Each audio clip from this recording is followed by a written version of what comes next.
Welcome to the SEC Unfiltered platform. It's been a rough day for the SEC. No denying it. Unless you've been living under a rock, I don't know what you've been doing. If you haven't been watching this game behind me, I don't know what's going on. But the SEC is officially 0-3 for the day. Let's get us a little situated doing some should have said it at first. Welcome to the SEC Unfiltered platform. We're live. Thought this would be live worthy. I really did. Let me get us going here.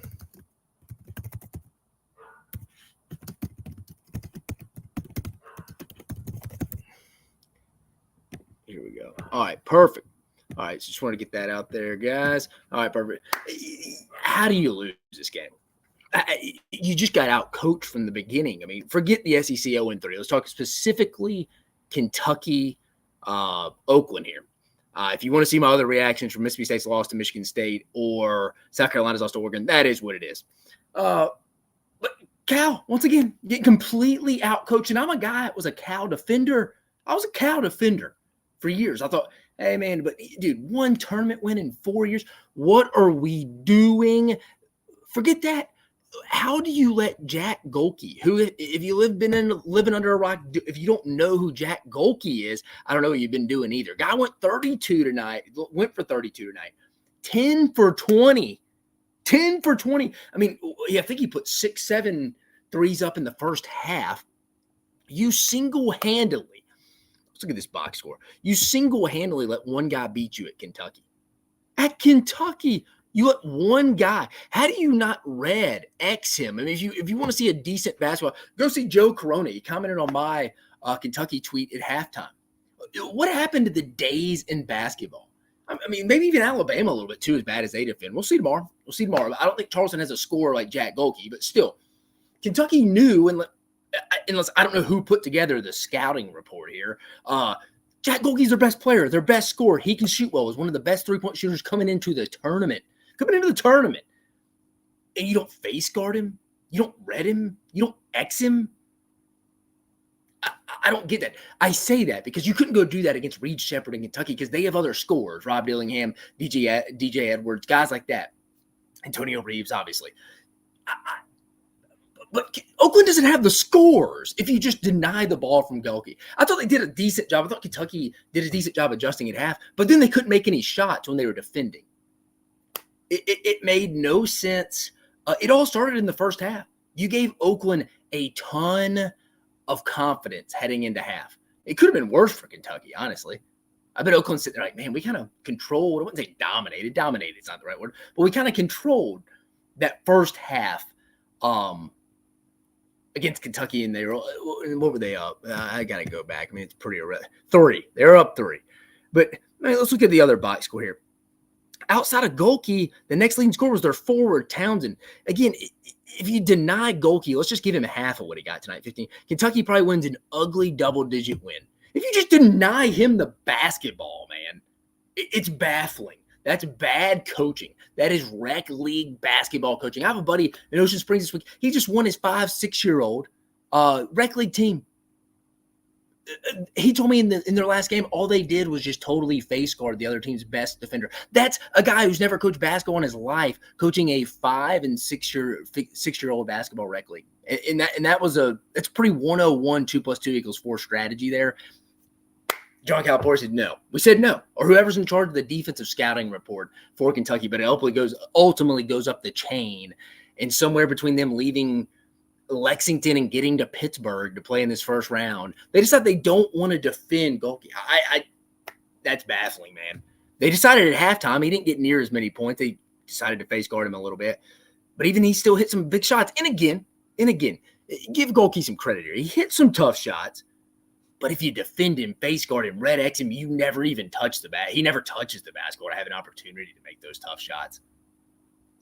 That's bad, man. That's bad. That's bad basketball. Then I even think in the second half offensively for Kentucky here.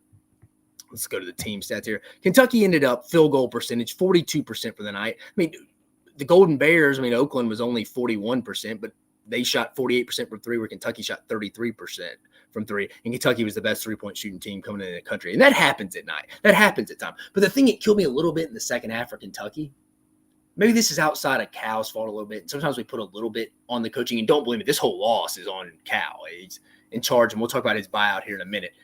But even guys like Reed Shepherd, DJ Wagner, other guys passing up shots, specifically Reed Shepherd, just looking a little hesitant. Like he didn't want to take it. Antonio Reeves, an older kid, he was taking shots. I mean, Antonio Reeves here finished with what? 27 points. I mean, 5 for 9 for 3. There's really not more you can ask for him. But Reed Shepherd, 3 points, man. 3 points. 1 for 3. Had as many points as he had 3-point shot attempts. This was just an utter failure. I mean, I thought they had a decent shot in this. I mean, even if they won this game, I'd have been a little concerned even in the NC State. I don't know who would have covered DJ Burns for me. It's NC State, Texas Tech's a scrappy bunch. I think they do a good job. This Kentucky, they just weren't a mentally tough team. And I hate saying that because I'm not in the locker room. I don't know the day-to-day. But this is just not a mentally tough team this year. It wasn't. And then you take on the personality of your head coach. You just take on the personality of your head coach. It is what it is. Cal's been there since, 2010 now? This is, 14th season at Kentucky? I mean, what are we doing? What are we doing? What are we doing?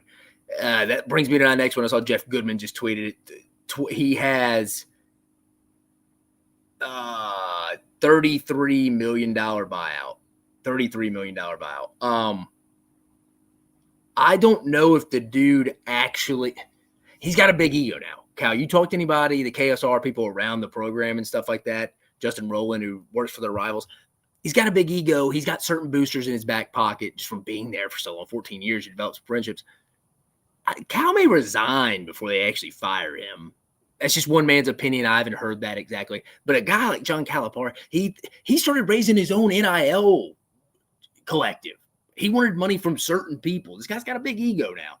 Big ego. They all do. All big-time head coaches do. But certainly Cal. Like, he thinks he's fine. But, man, I'm a guy. I was a Cal sympathizer. I can't be anymore. You are literally changing. You are in witness of changing the guard right now for me. It's changing the guard of how I feel about John Calipari. Yeah, whoever, Race Harris, thank you for listening. He should. I can't wait for a change. Yeah, I mean, I see. I don't see Cal. I don't see how Cal survives this at all. Like, either there's just going to be too much division now. I mean, after the St. Peter's loss last year in the second round, this year, it's just you can't get it done.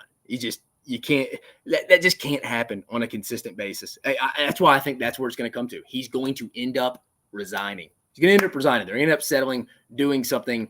I'm not here because I want to get and watch some of this Tennessee game. Again, I've been giving you my instant reactions for all the SEC games today. I can't even do a conclusion on what's next. Looking forward to the next matchup because all 3 SEC teams have lost, unfortunately. Again, and I think the first 2 games in the SEC today, to be expected. I mean, Mississippi State wasn't favored. Granted, it's about -1. South Carolina, I mean, I think Oregon probably had the best game plan of anybody I'd watched all day, maybe outside of Gonzaga. Thought they had a phenomenal game plan against South Carolina. And then Kentucky. And I said, who had the best game plan today? Talking about who had the worst game plan of the day. We're within the same live reaction show here talking about that. The Kentucky Wildcats with the worst game plan going in. I don't know how you don't take Jack Galkey out of the game. You deny him. You red X him. I don't get it. I don't get it. I don't get it. That's baffling to me. And again, I think they did I shouldn't say phenomenal. Kentucky hadn't done not anything phenomenally defensively all year. So they did a better job in the second half, but it was almost too late. You let the Golden Bears go into halftime with belief, and they thought like, hey, it could probably be worse, and we're only up 3. And then Kentucky just couldn't hit timely shots outside of Antonio Reeves at the time. Again, Reed Shepherd being passive. Thought that was it a little bit. But, man, outside of that, it really wasn't for Kentucky here. I mean, Trey Mitchell, good to see Trey Mitchell back, the Pittsburgh native playing in his hometown. Not a good final. But, yeah, I mean, outside of Antonio Reeves, everybody was a little gun shy, for lack of a better term. And then outside of Golkey, I mean, 32 points. I mean, your next guy, the Townsend kid, the forward who had some who made some tough buckets. I'll give them that. They had some good interior offensive passing. I'll say that, especially in the second half. Especially Kentucky adjusted. Kentucky totally adjusted, and we're leaving that middle of the paint, mid-range shot open, which I was fine with. That's what you should have been doing in the first half. This game's probably a double-digit win for Kentucky. If they took the same strategy they had in the second half defensively, face guarded him, red exit. You're probably, if you've been listening since the beginning of this live show, you're probably like, this guy, red exit. What's that mean? If you've ever played basketball, it's used in high school terminology. If you ever played basketball at a decently high level, like I should say, at an average level in high school, if you red X somebody, that means deny. They're not touching the basketball. Y'all are essentially, me and this guy, we're going to go play our own little game of one-on-one, and I'm going to take him out of the game. The rest of you guys go play 4-on-4. That's what that is. That's what that is. But, man, don't want to take too much of your time, guys. I'll stay on here for another minute or two for any comments or anything if anybody's got. But, yeah, Cal needs to go. I feel you. I'm not saying I feel you, but I do at this point. But I feel you said that. Appreciate you listening. Yeah, I feel you. I think it's over. Race Harris again. Let's just bench Rob and Reed for the first half. Start them in the second. Wait till we're down 20. Yeah, I mean, it's baffling, man. I mean, you go look at that article. The top 50 NBA prospects in the NCAA tournament. I think Kentucky had 5. Kentucky had 5. That's what I'm saying. You couldn't just go face guard Red X, Reed Shepard, because you got Antonio Reeves, DJ Wagner, you Rob Dillingham. You got other guys. Oakland doesn't have the personnel or scoring threats to go take advantage of that. If Golke doesn't if Golke can't score, get shots up, they're not winning. That was the only way they were winning. And I thought he did his job in the second half, like I said. But again, too late. Howard, every UK fan will have nightmares of the announcer yelling Golke as he cam around another screen. Raised 2 top 10 picks coming off the bench. Yeah, I mean, what are we doing? What are we doing? This loss to me is worse than the St. Peter's loss. And I cover the SEC pretty hard. Like, I have a good knowledge of SEC basketball, the other big 2 sports as well, but specifically basketball. I'm mad for the Kentucky fan base a little bit. Kind of pisses me off that as much as Cal has a $33 million buyout to put that product out on the field.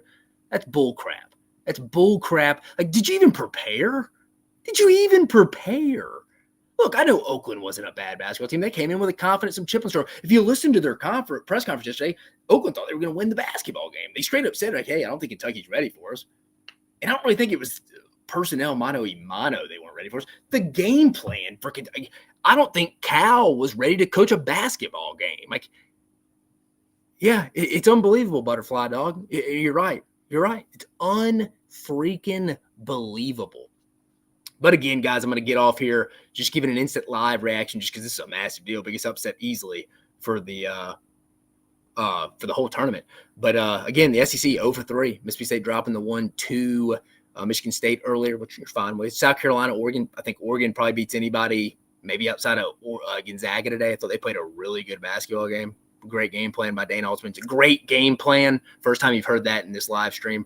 And then I think Kentucky, obviously Kentucky, but freaking it's terrible. Oakland getting the 80-76 win. But just wanted to go